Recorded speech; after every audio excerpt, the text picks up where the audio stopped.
নমস্কার সুপ্রিয় দর্শক বন্ধু, আমি সুমিত আর আপনারা দেখছেন বেঙ্গলি গার্ডেনার। আশা করি আপনারা প্রত্যেকে ভালো আছেন এবং আপনাদের গাছগুলো খুব ভালো আছে। বন্ধুরা, আজকের ভিডিওটা খুব ছোট একটা অনুরোধ দিয়ে শুরু করছি। ভিডিওটা শেষ পর্যন্ত মন দিয়ে দেখবেন, কারণ আজ আমি এমন একটা পদ্ধতি শেয়ার করব যেটা ঠিকভাবে করলে আপনার বেলি ফুল গাছ একদম ফুলে ভরে যাবে। বন্ধুরা, আপনারা অনেকেই কমেন্টে আমাকে একটা কমন সমস্যার কথা বলেন, দাদা আমার বেলি গাছে পাতা আছে, গাছও মোটামুটি বড় হয়েছে কিন্তু ফুল আসছে না। আবার কেউ বলেন কুঁড়ি আসে কিন্তু বড় হওয়ার আগেই শুকিয়ে যায়। কেউ বলেন পাতা হলুদ হয়ে যাচ্ছে। আবার অনেকেই বলেন গাছ একদম থেমে গেছে, বাড়ছেই না। এখন সত্যি কথা বলতে কি, এই সমস্যাগুলো কিন্তু খুবই স্বাভাবিক। বিশেষ করে যারা টবে বেলি ফুল গাছ করেন তাদের ক্ষেত্রে এই সমস্যাগুলো খুব বেশি দেখা যায়। আমি নিজেও একসময় একই সমস্যার মধ্যে দিয়ে গিয়েছি। তখন আমিও বুঝতে পারতাম না ঠিক কোথায় ভুল হচ্ছে। একটু খেয়াল করে দেখুন তো, আপনার গাছেও কি এই সমস্যাগুলো হচ্ছে? গাছ বড় হচ্ছে কিন্তু ফুল নেই, কুঁড়ি আসছে কিন্তু পড়ে যাচ্ছে, পাতা ফ্যাকাশে হয়ে যাচ্ছে, মাটির উপর সাদা সাদা পোকা বা ফাঙ্গাস দেখা যাচ্ছে। যদি এই লক্ষণগুলো আপনার গাছেও থাকে তাহলে বুঝবেন আপনার গাছ ঠিকমতো খাবার পাচ্ছে না বা মাটির কন্ডিশন ঠিক নেই। আর এখানেই আমরা সবচেয়ে বড় ভুলটা করি। আমরা ভাবি বেশি বেশি সার দিলেই গাছ ভালো হবে, কিন্তু বন্ধুরা, গাছকে এলোমেলো সার দিলে কখনোই ভালো রেজাল্ট পাওয়া যায় না। গাছের দরকার সঠিক সময়ে সঠিক খাবার, আর সেই খাবারটা হতে হবে ব্যালেন্সড। তাই আজকের এই ভিডিওতে আমি আপনাদের এমন একটা কমপ্লিট পদ্ধতি দেখাবো যেখানে মাত্র কয়েকটা সহজ উপাদান দিয়ে আপনার বেলি ফুল গাছকে একদম ফ্লাওয়ারিং মোডে নিয়ে যেতে পারবেন। আর আমি একদম পরিষ্কার করে বলছি, আপনি যদি ঠিকভাবে এই পদ্ধতিটা ফলো করেন তাহলে 7 থেকে 12 দিনের মধ্যে আপনি গাছে কুঁড়ি দেখতে শুরু করবেন। এখন চলুন দেখে নিই আমাদের কি কি লাগবে। প্রথমেই লাগবে সর্ষের খোল। এটা আপনারা খুব সহজেই বাজারে পেয়ে যাবেন। এটাকে ভালো করে গুঁড়ো করে নিতে হবে। দ্বিতীয় উপাদান হচ্ছে ম্যাগনেসিয়াম সালফেট, যেটাকে আমরা এপসাম সল্ট বলি। এটা গাছের পাতা সবুজ রাখতে সাহায্য করে, গাছকে শক্তিশালী করে। তৃতীয় উপাদান হচ্ছে সাদা পটাশ বা সালফেট অফ পটাশ। এটা মূলত ফুল ফোটানোর জন্য খুবই দরকারি। চতুর্থ উপাদান হচ্ছে ভিনিগার, যেটা মাটিকে একটু অম্লীয় করবে, কারণ বেলি ফুল গাছ হালকা অ্যাসিডিক মাটি খুব পছন্দ করে। আর একটি ছোট কিন্তু খুব কার্যকরী উপাদান হচ্ছে হলুদ গুঁড়ো, যেটা ফাঙ্গাস এবং অনেক রোগ থেকে গাছকে রক্ষা করবে।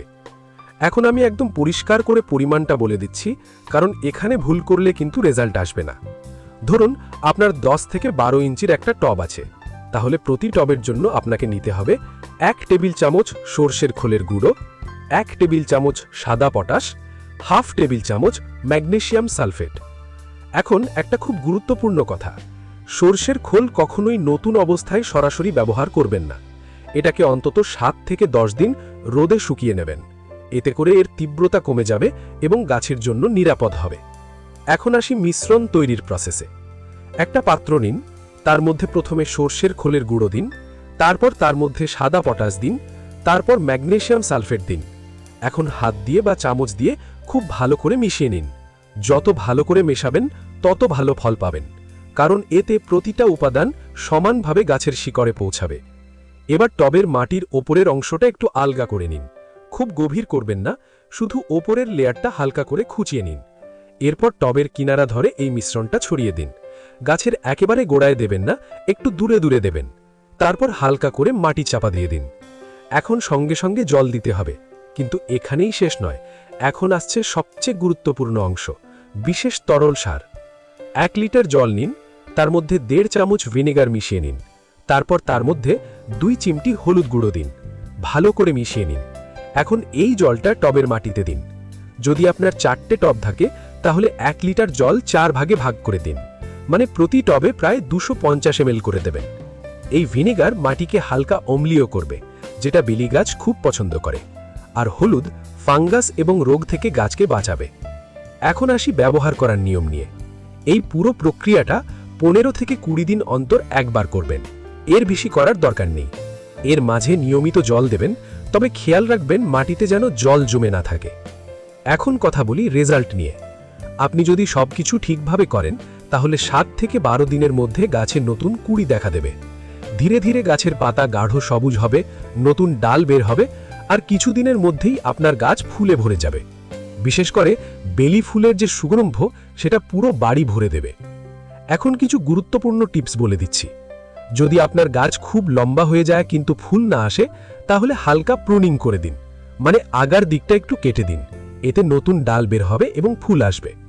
মাটিটা সবসময় ঝুরঝুরে রাখবেন। শক্ত মাটি হলে গাছ ঠিকমতো বাড়তে পারে না। সপ্তাহে একদিন নিম তেল স্প্রে করতে পারেন, এতে পোকামাকড় দূরে থাকবে।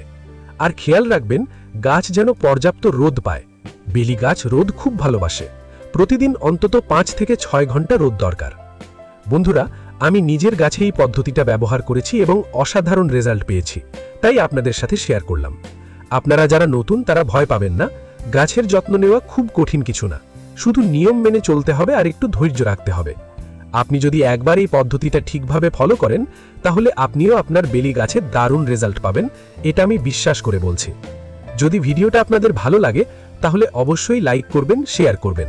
আর যদি এখনও চ্যানেলটা সাবস্ক্রাইব না করে থাকেন, তাহলে সাবস্ক্রাইব করে পাশে থাকা বেল আইকনটা প্রেস করে রাখুন, যাতে নতুন ভিডিও আপলোড হলেই আপনার কাছে পৌঁছে যায়। বন্ধুরা, আপনাদের ভালোবাসা আর সাপোর্টই আমাকে প্রতিদিন নতুন নতুন ভিডিও বানাতে অনুপ্রাণিত করে। আজকের মতো এ পর্যন্তই। আবার দেখা হবে নতুন কোনো গাছের পরিচর্যার ভিডিও নিয়ে। ততক্ষণ সবাই ভালো থাকুন, সুস্থ থাকুন এবং নিজের চারপাশটা সবুজে ভরিয়ে তুলুন। হ্যাপি গার্ডেনিং বন্ধুরা, নমস্কার।